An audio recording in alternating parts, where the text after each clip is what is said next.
Hello friends, welcome to my YouTube channel commerce digital coaching. आज का topic रहेगा forms of business organisation. ये एक पार्ट 3 होने वाला है फॉर्म्स ऑफ बिजनेस ऑर्गेनाइजेशन का। जिन्होंने पार्ट 1 और पार्ट 2 नहीं देखा, मैं उन दोनों का लिंक नीचे डिस्क्रिप्शन में दे दूंगा, आप वहाँ पे चेक कर सकते हैं। पार्ट 1 में हमने टॉपिक कवर किया था सोल प्रोप्राइटरशिप और joint Hindu family business. Part 2 में हमने कवर किया था पार्टनरशिप, और इस पार्ट 3 में हम कवर करेंगे कोऑपरेटिव सोसाइटीज़। तो पहले हम इसका मीनिंग जान लेते हैं कि कोऑपरेटिव सोसाइटीज़ का आखिर मीनिंग क्या होता है। कोऑपरेटिव सोसाइटी का मीनिंग है cooperative society is a voluntary association of persons. ये एक वॉलंटरी एसोसिएशन है पर्सन्स की who join together with the motive of welfare of members, जो कि इकट्ठा होते हैं इस मोटिव के लिए कि उन्होंने जो जितने मेंबर्स हैं उनका वेलफेयर करना है। They are driven by the need to protect their economic interests in the face of possible exploitation at the hands of middlemen obsessed with the desire to earn profits। यानी वो इस वजह से जो उनका मेन मोटिव रहता है वो रहता है इकोनॉमिक इंटरेस्ट को प्रोटेक्ट करना, जो कि ख़त्म हो जाता है मिडलमैन के आने की वजह से, क्योंकि मिडलमैन बस अपना प्रॉफिट ही चाहता है। यानी कि अगर सरल भाषा में इसका मीनिंग समझाया जाए तो कोऑपरेटिव सोसाइटी एक वॉलंटरी एसोसिएशन है पर्सन्स की जो टुगेदर होते हैं, और उनका मोटिव क्या होता है वेलफेयर ऑफ मेंबर्स, कि जितने भी मेंबर्स हैं उस कोऑपरेटिव सोसाइटी के उनका वेलफेयर, उनका भला करने के लिए। और उनका मेन ऑब्जेक्टिव यही रहता है कि इकोनॉमिक इंटरेस्ट को जो है वो प्रोटेक्ट करना मिडलमैन से, जो कि अपने ग्रेट प्रॉफिट्स की वजह से एक्सप्लॉइट करता है उनका इकोनॉमिक इंटरेस्ट। तो अब हम आते हैं फीचर्स ऑफ कोऑपरेटिव सोसाइटीज़ पे। पहला फीचर है वॉलंटरी मेंबरशिप, यानी कि जो मेंबरशिप होती है इसकी वॉलंटरी रहती है, कोई भी बंदा इसे ज्वाइन कर सकता है और कोई भी इजीली लीव कर सकता है cooperative society. Membership is voluntary. A person is free to join a cooperative society and can also leave at any time. A member is required to serve a notice before leaving society. यानी वो छोड़ तो आराम से सकता है, बस उसे एक बार नोटिस देना पड़ता है बाकी जो मेंबर्स होते हैं छोड़ने से पहले। नंबर सेकंड है लीगल स्टेटस। लीगल स्टेटस का मतलब ये होता है कि एक लीगल एंटिटी है कोऑपरेटिव सोसाइटी, वो अपने नाम पे प्रॉपर्टी रख सकती है, इवन अपने नाम पे एसेट्स रख सकती है, और जो उसके मेंबर्स होते हैं चाहे वो आए चाहे जाएं, लेकिन उससे इसकी कोई भी फ़र्क नहीं पड़ता कोऑपरेटिव सोसाइटी को। Registration of cooperative society is compulsory, यानी रजिस्ट्रेशन कंपलसरी होती है। This accords a separate identity to the society which is distinct from its members, यानी अपने मेंबर्स से एक अलग से इसकी लीगल आइडेंटिटी होती है। The cooperative society can enter into contracts and hold property in its name. Cooperative society is separate legal entity. It is not affected by entry or exit of its member. Number third है limited liability, यानी limited liability में ये है कि जितने भी इसके members हैं उन सबकी लिमिटेड लाइबिलिटी रहती है, जितना कि उन्होंने कैपिटल इसमें कंट्रीब्यूट किया होगा। यानी बाय चांस अगर जो कोऑपरेटिव सोसाइटी है अगर बंद होने वाली होती है तो उसके जितने भी डेप्ट्स हैं वो उसके मेंबर सिर्फ जितना उन्होंने कंट्रीब्यूट किया होगा उन्हीं में से ही पे होगा, उनकी पर्सनल एसेट्स में से कुछ पे नहीं होगा। The liability of members of cooperative society is limited to the extent of amount contributed by them as capital. Capital वो अमाउंट होती है जो कि एक बिजनेस को शुरू करने में जो पैसे लगते हैं उसे ही कैपिटल कहा जाता है। फोर्थ पॉइंट आता है control. Power to take decision lies in hands of an elected managing committee. The right to vote gives the member a chance to choose the members who will constitute the managing committee। यानी जो control होता है वो cooperative society का वो एक elected जो committee होती है उसके हाथ में होता है, और उस इलेक्टेड जो कमेटी होती है उसको इलेक्ट करते हैं बाय वोटिंग। जितने भी उसके मेंबर्स होते हैं सबको वोट डालने का चांस मिलता है। नंबर फिफ्थ है equal voting rights. All the members of cooperative society has equal right to vote। यानी जितने भी कोऑपरेटिव सोसाइटी के मेंबर्स होते हैं उनमें ये नहीं देखा जाता है कि उन्होंने कितनी कैपिटल दी है, इस चीज़ को नहीं देखा जाता, बल्कि सबका एक इक्वल राइट होता है वोट्स का।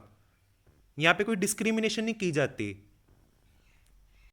तो अब हम आते हैं मेरिट्स यानी कि एडवांटेजेस ऑफ कोऑपरेटिव सोसाइटीज़ पे। पहला है लिमिटेड लाइबिलिटी।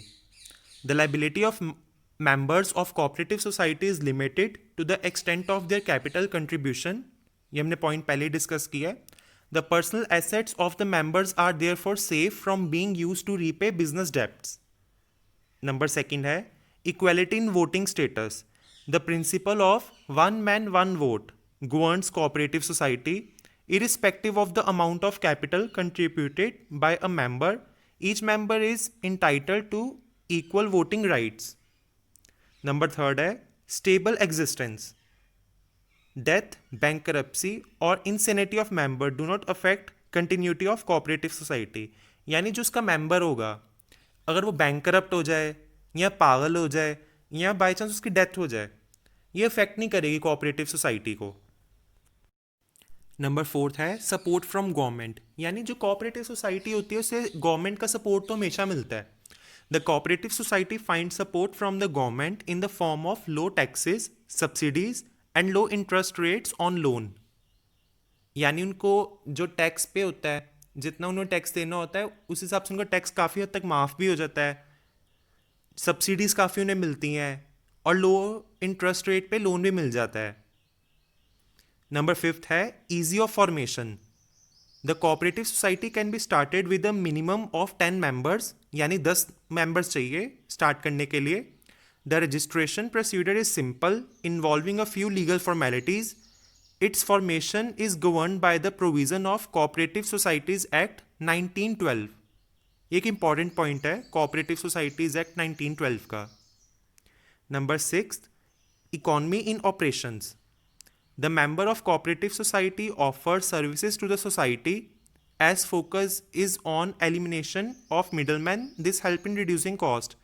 ये पॉइंट हमने पहले डिस्कस किया है कि मेन मोटिव यही रहता है कि मिडल मैन को एलिमिनेट करना है, ताकि जितना भी मतलब जो होते हैं प्रोडक्ट्स होते हैं या जो भी सर्विसेज होती हैं वो कम से कम रेट पे मेंबर्स को प्रोवाइड कर सकें। अब हम आते हैं डीमेरिट्स यानी डिसएडवांटेजेस ऑफ कोऑपरेटिव सोसाइटीज़ पे। पहला है limited resources. Resources of cooperative society consist of capital contributed by the members with the limited means. यानी जितने भी रिसोर्सेज होते हैं कोऑपरेटिव सोसाइटी के, वो अल्टीमेटली जो कैपिटल होती है, जो पैसे होते हैं जो कंट्रीब्यूट किए होते हैं मेंबर्स ने, वो वही होती है। The low rates of dividend offered on investment also act as deterrent in attracting membership और मोर कैपिटल फ्रॉम मेंबर्स। यानी कि उन्हें जो डिविडेंड मिलता है अपनी जिन्होंने इन्वेस्टमेंट किया है वो कम मिलता है, इस वजह से कोई लोग इतने ज़्यादा पैसे उसमें नहीं डालना चाहते कोऑपरेटिव सोसाइटी पे। नंबर सेकंड है inefficiency in management. Cooperative societies are unable to attract expert managers because of their inability to pay them high salaries. यानी वो एक्सपर्ट मैनेजमेंट की जितनी भी एडवाइस होती है वो नहीं ले पाते क्योंकि वो हाई सैलरीज पे नहीं कर पाते। नंबर थर्ड है lack of secrecy. As a result of open discussion in the meeting of members as well as disclosure obligations as per the societies act 7, it is difficult to maintain secrecy about the operations of cooperative society. यानी secrecy इतनी maintain नहीं रहती जितनी भी cooperative societies की हैं, because हमेशा एक ओपन डिस्कशन रहती है मीटिंग्स में और इवन डिस्क्लोजर रहता है, मतलब उन्हें बताना पड़ता है सारा, और ये ऑब्लिगेशन है, मतलब ये करना ही पड़ता है as per the societies act 7। Fourth point है गवर्नमेंट कंट्रोल। यानी हमेशा इस पे गवर्नमेंट का कंट्रोल रहता ही रहता है। In return of the privilege offered by the government. यानी गवर्नमेंट तो इन्हें काफ़ी प्रिविलेजेस देती हैं, but cooperative society have to comply with the several rules and regulations relating to the audit of accounts, submission of accounts. इसके बदले में उन्हें रूल्स एंड रेगुलेशंस काफ़ी फॉलो करने पड़ते हैं कोऑपरेटिव सोसाइटी को, जैसे कि ऑडिटिंग ऑफ अकाउंट्स यानी अकाउंट्स को चेक करवाना प्रॉपर जब वो मेंटेन हो जाते हैं, और submission of accounts etcetera. Fifth point है difference of opinion. Internal quarrels arise as a result of contrary view points may lead to difficulties in decision making. यानी जो उनके अंदर के जो क्विरल्स होते हैं, यानी कि जैसे अंदर जो उनके डिसीजंस होते हैं उसमें हर बंदे का एक अलग से व्यू पॉइंट होगा, तो इस वजह से डिफ़िकल्टी तो आएगी डिसीजन मेकिंग में हमेशा। अब हम आते हैं टाइप्स ऑफ कोऑपरेटिव सोसाइटी पे। तो आखिर हमने कोऑपरेटिव सोसाइटी के मेरिट्स, डीमेरिट्स, फीचर्स, मीनिंग सब देख लिया। अब हम आते हैं टाइप्स पे। पहली टाइप्स है कंज्यूमर्स कोऑपरेटिव सोसाइटी, दूसरी टाइप है प्रोड्यूसर्स कोऑपरेटिव सोसाइटी, तीसरी है मार्केटिंग कोऑपरेटिव सोसाइटी, फोर्थ है फार्मर्स कोऑपरेटिव सोसाइटी, फिफ्थ है क्रेडिट कोऑपरेटिव सोसाइटी, सिक्स्थ है कोऑपरेटिव हाउसिंग सोसाइटीज़। अब हम एक एक करके इन सबको एक्सप्लेन करते हैं। पहला है consumers cooperative society. These are form to protect the interest of consumers. मतलब ये सोसाइटीज़ बनती ही इसलिए हैं ताकि कंज्यूमर्स का जो इंटरेस्ट है उसे प्रोटेक्ट कर सके। The member comprises of consumers who desirous to obtain good quality of products at reasonable prices. The society aims at eliminating middlemen to achieve economy in operations. It purchases goods in bulk directly from the wholesalers and sell goods to members. यानी जो consumer का interest ये protect करती है, और इस जो society है इसके अंदर कंज्यूमर्स ही रहते हैं जिन्हें अच्छी क्वालिटी के प्रोडक्ट्स चाहिए रीजनेबल प्राइसेस पे। इस सोसाइटी का मेन मोटिव ये रहता है कि मिडल मैन को हटा के डायरेक्ट ये लोग क्या करते हैं, होलसेलर से सामान बल्क में खरीद लेते हैं और अपने मेंबर्स में बांट लेते हैं, वो भी एक रीजनेबल प्राइस पे, क्योंकि मिडल मैन तो इसमें होगा नहीं, तो इसीलिए। दूसरा है प्रोड्यूसर्स कोऑपरेटिव सोसाइटी, यानी जो प्रोड्यूसर होते हैं उनकी जो कोऑपरेटिव सोसाइटी होती है। These societies are set up to protect the interest of small producers. यानी ये सोसाइटी बनती इसलिए है ताकि जो छोटे प्रोड्यूसर्स हैं उनका इंटरेस्ट जो है वो प्रोटेक्ट हो सके। The member comprises of producers desirous of producing inputs for production of goods to meet demand of consumer. यानी इस जो कोऑपरेटिव सोसाइटी है ये वाली, इसमें वो लोग होते हैं जो प्रोड्यूसर्स होते हैं और जिन्हें चाहिए होते हैं inputs for production of goods to meet the demand of consumers. The society aims to fight against the big capitalists and engains the bargaining power of small producers। मतलब bargaining power of small producers को बढ़ाने के लिए। It supply raw material, equipments and inputs to members and also buy their output for sale. यानी इन्हें ये provide करता है इनपुट्स, मटेरियल, जो रॉ मटेरियल होता है वो वाला, और इक्विपमेंट्स, और ये जो होते हैं उनकी जो आउटपुट्स होती हैं वो भी खरीद लेते हैं ताकि ये उन्हें सेल कर सकें। थर्ड आता है marketing cooperative society. These are establish to help small producers in selling their products. यानी कोऑपरेटिव सोसाइटी इसलिए बनाई जाती हैं ताकि जो स्मॉल प्रोड्यूसर्स हैं उनको हेल्प हो सके जो उनके प्रोडक्ट्स हैं बेचने के लिए। The member consist of producers who wish to obtain reasonable prices for their outputs. यानी वो मेंबर होते हैं जो प्रोड्यूसर्स होते हैं और जो उन्होंने प्रोडक्ट बनाया है उनके रीजनेबल प्राइसेस उन्हें मिल सकें बेच के। It pools the output of individual members and perform marketing functions like transportation, warehousing, packaging etcetera to sell the output at the best possible price. यानी ये पूल जो होता है, जो उनकी आउटपुट होती है उन्हें इकट्ठा करके मार्केटिंग फंक्शंस परफॉर्म करते हैं। ट्रांसपोर्टेशन, वेयर हाउस, पैकेजिंग, जो ये होते हैं मार्केटिंग फंक्शंस, इन सबको परफॉर्म करते हैं और जो उनकी जो आउटपुट होती है उन्हें सेल कर देते हैं। फोर्थ है farmers cooperative societies. These societies are established to protect the interest of farmers by providing better inputs at reasonable cost। यानी ये जो फार्मर्स कोऑपरेटिव सोसाइटी है ये अल्टीमेटली बनी ही इसलिए है ताकि फार्मर्स का इंटरेस्ट जो है प्रोटेक्ट कर सके, उन्हें अच्छे इनपुट्स प्रोवाइड कर सके रीजनेबल कॉस्ट पे। The member comprises of farmers who wish to jointly take up farming activity.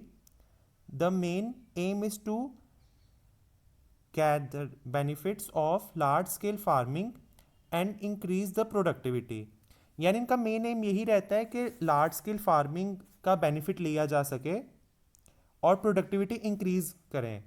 Such society provide better quality seeds, fertilizers, machinery and other modern technique for use in cultivation of crops. यानी जो ये society होती है वो good quality seeds देती है, fertilisers देती है, machinery and other modern technique for use in cultivation of crops. This helps not only the improving the returns to the farmer but also the problem associated with the farming. यानी ये improve भी करती है जो returns होते हैं, जो farmers को जो रिटर्न्स होते हैं ताकि वो बढ़ें और जो जो भी उन्हें प्रॉब्लम आ रही है उसका समाधान कर सके, उसका सोल्यूशन दे सके उन्हें. फिफ्थ है credit cooperative societies. These society are established to provide easily credit on reasonable terms to the members. जो क्रेडिट कोऑपरेटिव सोसाइटी एक तरह से हम इसे लोन वाली कोऑपरेटिव सोसाइटीज़ भी कह सकते हैं जो लोन देती है. ये सोसाइटीज़ इसलिए इस्टेब्लिश हुई हैं या इसलिए बनी है ताकि इजीली रीजनेबल इंटरेस्ट पे लोन दे सकें. The members comprises of the persons who seek financial help in the form of loan. The aim of such society is to protect the members from the exploitation of lenders who charge high rate of interest on loans. These society charge low rate of interest. यानी इनका main motive यही रहता है कि जो members हैं उन्हें उन लेंडर से बचाया जा सके जो एक्सप्लॉयट करते हैं उन्हें हाई रेट ऑफ इंटरेस्ट पे लोन देके, और ये societies low rate of interest पे जो है वो लोन देती हैं. जो मेंबर्स होते हैं इस सोसाइटी के वो वही रहते हैं जिन्हें लोन चाहिए होता है. नंबर 6 है cooperative housing societies. The society help people with limited income to construct house at a reasonable cost. यानी जो कोऑपरेटिव हाउसिंग सोसाइटीज़ हैं वो लोगों की हेल्प करती है विद लिमिटेड, जिनकी कम इनकम होती है, to construct house at reasonable cost, यानी कम दाम पे घर बना सकें. The members of the society consist of the people who are desirous of procuring residential accommodation at lower cost. इस सोसाइटी के मेंबर वही होते हैं जिन्हें कम रेट पे घर चाहिए होता है. The aim is to solve the housing problems of the member by construction of house and provide them in installments. यानी जो मेन एम रहता है वो solving housing problems of members रहता है by construction of house and providing them in installments. यानी easily installments पे वो अपना घर आराम से बनवा सकते हैं. तो दोस्तों आज के लिए बस इतना ही. उम्मीद है आपको हमारी ये वीडियो पसंद आई होगी. हमारे साथ जुड़े रहने के लिए इस चैनल को सब्सक्राइब कीजिएगा. अगर वीडियो पसंद आई तो लाइक कीजिएगा और कमेंट करके हमें ज़रूर बताइएगा कि आपको हमारी वीडियो कैसी लगी. आपको हम जल्दी ही मिलेंगे इसके 4th पार्ट के साथ. सी यू सून.